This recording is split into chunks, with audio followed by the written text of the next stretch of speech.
Hi friends, Malnad simple ರೆಸಿಪೀಸ್ಗೆ ಸ್ವಾಗತ.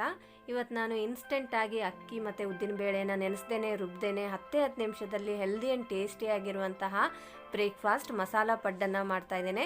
ಬನ್ನಿ ಹಾಗಿದ್ರೆ ಟೇಸ್ಟಿಯಾಗಿರುವಂಥ ಮಸಾಲ ಪಡ್ಡನ್ನು ಯಾವ ರೀತಿ ಮಾಡೋದು ಅಂತ ನೋಡ್ಕೊಂಬರೋಣ. ಅದಕ್ಕಿಂತ ಮುಂಚೆ ನಮ್ಮ ಚಾನಲನ್ನು ಸಬ್ಸ್ಕ್ರೈಬ್ ಮಾಡ್ಕೊಳ್ಳಿಲ್ಲ ಅಂದರೆ ಪ್ಲೀಸ್ ಸಬ್ಸ್ಕ್ರೈಬ್ ಮಾಡ್ಕೊಳ್ಳಿ. ಪಕ್ಕದಲ್ಲಿರುವಂಥ ಬೆಲ್ ಬಟನನ್ನು ಕ್ಲಿಕ್ ಮಾಡಿ. ಇವಾಗ ನಾನೊಂದು ಚಟ್ನಿಯನ್ನು ಮಾಡ್ಕೊಳ್ತಾ ಇದ್ದೇನೆ. ಸ್ಟವ್ ಮೇಲೆ ಒಂದು ತವಾನ ಇಟ್ಕೊಂಡು ಒಂದು 2 ಟೇಬಲ್ ಸ್ಪೂನಷ್ಟು ಎಣ್ಣೆಯನ್ನು ಹಾಕಿ ಒಂದು 5 ರಿಂದ 6 ಒಣಮೆಣಸಿನ್ಕಾಯನ್ನು ಹಾಕ್ಕೊಳ್ತಾ ಇದ್ದೇನೆ. ಒಣಮೆಣಸಿನ್ಕಾಯಿ ಚೆನ್ನಾಗಿ ಫ್ರೈ ಆಗ್ತಿದ್ದಂಗೆ ಇದಕ್ಕೆ ಇವಾಗ ನಾವು ಕಟ್ ಮಾಡಿ ಇಟ್ಕೊಂಡಿರುವಂಥ 1 ಈರುಳ್ಳಿ, ಕಟ್ ಮಾಡಿ ಇಟ್ಕೊಂಡಿರುವಂಥ 2 ಟೊಮೆಟೊ, ಒಂದು ಸ್ವಲ್ಪ ಕೊತ್ತಂಬರಿ ಸೊಪ್ಪನ್ನು ಹಾಕಿ ಟೊಮೆಟೊ ಮತ್ತು ಆನಿಯನ್ ಏನಿದೆಯಲ್ಲ ಸಾಫ್ಟ್ ಆಗೋ ರೀತಿ ಇದನ್ನು ಚೆನ್ನಾಗಿ ಫ್ರೈ ಮಾಡ್ಕೋಬೇಕು. ನೋಡ್ಬೋದು ಇಲ್ಲಿ ಟೊಮೊಟೊ ಮತ್ತು ಆನಿಯನನ್ನು ಸಾಫ್ಟಾಗಿ ಚೆನ್ನಾಗಿ ಫ್ರೈ ಮಾಡ್ಕೊಂಡಾದ್ಮೇಲೆ ಫುಲ್ ತಣ್ಣಗಾದ್ಮೇಲೆ ಇದನ್ನು ಇವಾಗ ನಾನು ಒಂದು ಮಿಕ್ಸಿ ಜಾರಿಗೆ ಹಾಕ್ಕೊಳ್ತಾ ಇದ್ದೇನೆ. ಇದಕ್ಕೆ ಇವಾಗ ಬಿಡಿಸಿಟ್ಕೊಂಡಿರುವಂಥ 1 ಬೆಳ್ಳುಳ್ಳಿ, ರುಚಿಗೆ ತಕ್ಕಷ್ಟು ಉಪ್ಪು, ಸ್ವಲ್ಪ ಹುಣಸೆಹಣ್ಣನ್ನು ಹಾಕಿ ನೈಸಾಗಿ ರುಬ್ಕೋಬೇಕು. ಇಲ್ಲಿ ಬೆಲ್ಲ ಕೂಡ ಯೂಸ್ ಮಾಡ್ಬೋದು, ನಾನು ಬೆಲ್ಲವನ್ನು ಹಾಕಿಲ್ಲ. ನೋಡ್ಬೋದು ರುಬ್ಕೊಂಡಾಗಿದೆ. ಇವಾಗ ಇದನ್ನು ಇವಾಗ ನಾನು ಒಂದು ಬೌಲಿಗೆ ಟ್ರಾನ್ಸ್ಫರ್ ಮಾಡ್ಕೊಳ್ತಾ ಇದ್ದೇನೆ. ಚಟ್ನಿಯನ್ನು ಬೌಲಿಗೆ ಹಾಕ್ಕೊಂಡಾದ ತಕ್ಷಣ ಇದಕ್ಕೆ ಇವಾಗ ಕರಿಬೇವಿನ ಸೊಪ್ಪು, ಸಾಸಿವೆ, ಎಣ್ಣೆಯನ್ನು ಹಾಕಿ ಒಂದು ಒಗ್ಗರಣೆಯನ್ನು ಹಾಕ್ಕೊಂಡ್ರೆ ನಮ್ಮ ಟೇಸ್ಟಿ ಆ್ಯಂಡ್ ಸ್ಪೈಸಿ ಆಗಿರುವಂತಹ ಕೆಂಪು ಚಟ್ನಿ ರೆಡಿ ಆಯಿತು. ನೋಡ್ಬೋದು ಇದನ್ನ ಇವಾಗ ಒಂದು ಸೈಡ್ ಎತ್ತಿಟ್ಕೊಳ್ಳೋಣ. ಪಡ್ಡನ್ನು ಮಾಡೋದಕ್ಕಿಲ್ಲ ನಾನು 2.5 ಕಪ್ ಆಗೋಷ್ಟು ಮೀಡಿಯಮ್ ರವೆಯನ್ನು ತೊಗೊಂಡಿದ್ದೇನೆ. ಬನ್ಸಿ ರವೆ ಅಲ್ಲ, ಇದು ಸಣ್ಣ ರವೆ ಅಂತ ಹೇಳ್ತಾರಲ್ಲ ಆ ರವೆ. 2.5 ಕಪ್ ಅಷ್ಟು ತೊಗೊಂಡಿದ್ದೇನೆ. ಇದಕ್ಕೆ ಇವಾಗ ಸ್ವಚ್ಛವಾಗಿರುವಂಥ ನೀರನ್ನು ಹಾಕಿ ಕ್ಲೀನಾಗಿ ಒಂದು ಸರಿ ಇದನ್ನು ರವೆನ ತೊಳೆದು ನೀರನ್ನು ಸೋಸ್ಕೋಬೇಕು.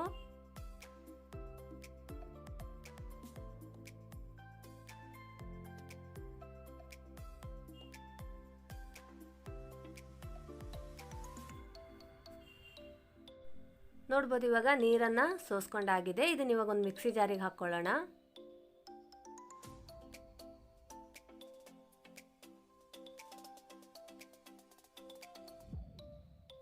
ಇದಕ್ಕೆ ಇವಾಗ ನಾನಿಲ್ಲಿ 1 ಕಪ್ ಆಗುವಷ್ಟು ಹುಳಿ ಮೊಸರನ್ನು ತೊಗೊಂಡಿದ್ದೇನೆ.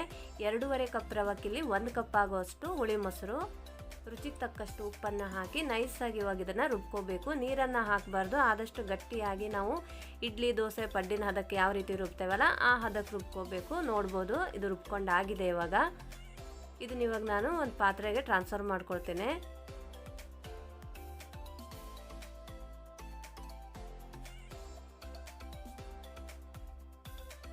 ಇದಕ್ಕೆ ಇವಾಗ ನಾನು ಚಿಕ್ಕದಾಗಿ ಕಟ್ ಮಾಡಿ ಇಟ್ಕೊಂಡಿರುವಂತಹ 1 ಈರುಳ್ಳಿಯನ್ನು ಹಾಕ್ಕೊಳ್ತಾ ಇದ್ದೇನೆ.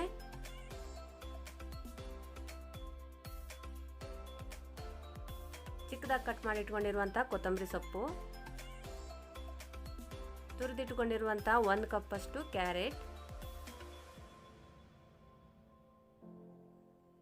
1 ಟೇಬಲ್ ಸ್ಪೂನ್ ಅಷ್ಟಿದೆ ಸಕ್ಕರೆಯನ್ನು ಹಾಕ್ಕೊಳ್ತಾ ಇದ್ದೇನೆ. ಸಕ್ಕರೆಯನ್ನು ಹಾಕೋದ್ರಿಂದ ಪಡ್ಡಿನ ಕಲರ್ ಏನಿದೆಯಲ್ಲ ತುಂಬಾ ಚೆನ್ನಾಗಿ ಬರುತ್ತೆ.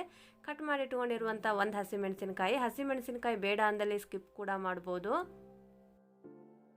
ಇದಕ್ಕೆ ಇವಾಗ ನಾನಿಲ್ಲಿ ಸಾಸಿವೆ, ಕರಿಬೇವಿನ ಸೊಪ್ಪನ್ನು ಹಾಕಿ ಒಗ್ಗರಣೆನ ಮಾಡ್ಕೊಳ್ತಾ ಇದ್ದೇನೆ. ಒಗ್ಗರಣೆಗೆ ನೀವು ಉದ್ದಿನಬೇಳೆ ಮತ್ತು ಕಡಲೆಬೇಳೆನೂ ಕೂಡ ಹಾಕಿ ಮಿಕ್ಸ್ ಮಾಡ್ಕೋಬೋದು. ಒಗ್ಗರಣೆಯನ್ನು ಹಾಕಿ ಒಂದ್ಸರಿ ಚೆನ್ನಾಗಿ ಇದನ್ನು ಮಿಕ್ಸ್ ಮಾಡ್ಕೋಬೇಕು.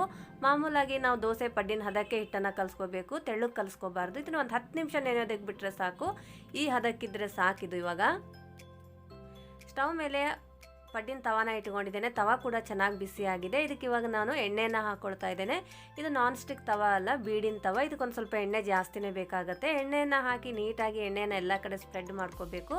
ಸ್ಪ್ರೆಡ್ ಮಾಡ್ಕೊಂಡ್ಮೇಲೆ ಒಂದು ಗ್ಲಾಸಿಗೆ ನಾನಿಲ್ಲಿ ಪಡ್ಡಿನ ಬ್ಯಾಟರ್ನ ಹಾಕ್ಕೊಂಡಿದ್ದೇನೆ. ನೋಡ್ಬೋದು ಪಡ್ಡಿನ ಹಿಟ್ಟನ್ನು ಹಾಕ್ಕೊಂಡು ನಮ್ಗೆ ಎಷ್ಟು ಬೇಕೋ ಅಷ್ಟು ಹಿಟ್ಟನ್ನು ಹಂಚಿಗೆ ಹಾಕ್ಕೋಬೇಕು. ಇವಾಗ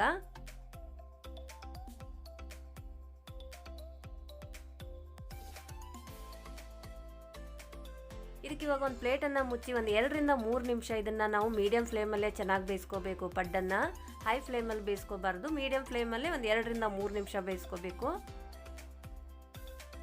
ನೋಡ್ಬೋದು ಇಲ್ಲಿ ಒಂದು ಸೈಡ್ ನಾನು ಒಂದು 3 ನಿಮಿಷ ಬೇಯಿಸ್ಕೊಂಡಿದ್ದೇನೆ ಮೀಡಿಯಮ್ ಫ್ಲೇಮಲ್ಲಿ. ಇವಾಗ ಇದನ್ನೆಲ್ಲ ನಾವು ತಿರ್ಸಾಕೊಳ್ಳೋಣ. ತಿರ್ಸಾಕೊಂಡು ಮತ್ತೆ ಒಂದು 2 ರಿಂದ 3 ನಿಮಿಷ ನಾವು ಲೋ ಟು ಮೀಡಿಯಮ್ ಫ್ಲೇಮಲ್ಲೇ ಪಡ್ಡನ್ನು ಚೆನ್ನಾಗಿ ಬೇಯಿಸ್ಕೊಳ್ಬೇಕಾಗತ್ತೆ. ನೋಡ್ಬೋದು ಪಡ್ಡು ಎಷ್ಟು ಚೆನ್ನಾಗಿ ನೀಟಾಗಿ ಬಿಟ್ಕೊಳ್ತಾ ಇದೆ ಅಂದ್ಕೊಂಡು ಒಂಚೂರು ಕೂಡ ತವಾ ಕಂಟ್ಕೊಳ್ತಾ ಇಲ್ಲ.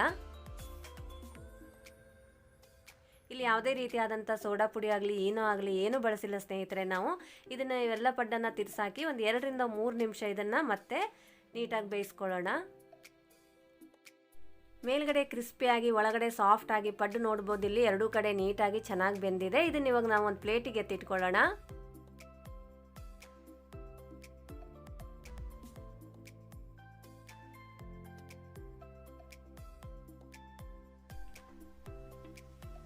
ನೋಡ್ಬೋದು ಇಲ್ಲಿ ನಾನು ಇನ್ನೂ ಒಂದು ರೌಂಡ್ ಪಡ್ಡನ್ನು ಹಾಕಿ ತೋರಿಸ್ತೇನೆ.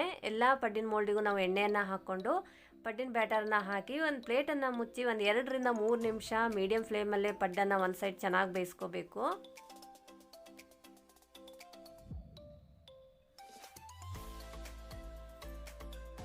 ನೋಡ್ಬೋದು ಇಲ್ಲಿ ಒಂದು 2 ರಿಂದ 3 ನಿಮಿಷ ಇಲ್ಲಿ ಮೀಡಿಯಂ ಫ್ಲೇಮಲ್ಲಿ ನಾನು ಒಂದು ಸೈಡ್ ಪಡ್ಡುಗಳನ್ನು ನೀಟಾಗಿ ಬೇಯಿಸ್ಕೊಂಡಿದ್ದೇನೆ. ಪಡ್ಡು ಕೂಡ ಚೆನ್ನಾಗಿ ಬೆಂದಿದೆ.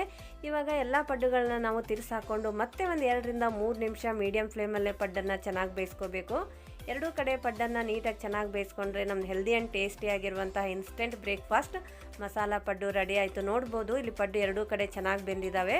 ಇದನ್ನು ಕೂಡ ನಾನು ಇದೇ ತಟ್ಟೆಗೆ ಎತ್ತಿಟ್ಕೊಳ್ತಾ ಇದ್ದೇನೆ. ಅಕ್ಕಿ ಉದ್ದಿನಬೇಳೆ ಹಾಕದೆ ರುಬ್ದೇನೆ ಕೇವಲ ಒಂದು 10 ನಿಮಿಷದಲ್ಲಿ ಇನ್ಸ್ಟೆಂಟಾಗಿ ರವಾ ಮಸಾಲ ಪಡ್ಡು ರೆಡಿ ಆಯಿತು. ನೋಡ್ಬೋದು ಫ್ರೆಂಡ್ಸ್ ಎಷ್ಟು ಕಲರ್ಫುಲ್ಲಾಗಿ ಕಾಣ್ತಾ ಇದೆ ಅಂದ್ಕೊಂಡು. ಇದನ್ನ ಇವಾಗ ನಾನು ಕೆಂಪು ಚಟ್ನಿ ಜೊತೆಗೆ ಸರ್ವ್ ಮಾಡ್ತಿದ್ದೇನೆ. ತುಂಬ ಅಂದರೆ ತುಂಬಾ ಕ್ರಿಸ್ಪಿಯಾಗಿ ಒಳಗಡೆ ಸಾಫ್ಟಾಗಿ ತುಂಬ ಚೆನ್ನಾಗಿದ್ದಾವೆ ಪಡ್ಡು. ಒಮ್ಮೆ ಖಂಡಿತವಾಗಿಯೂ ಟ್ರೈ ಮಾಡಿ ನೋಡಿ.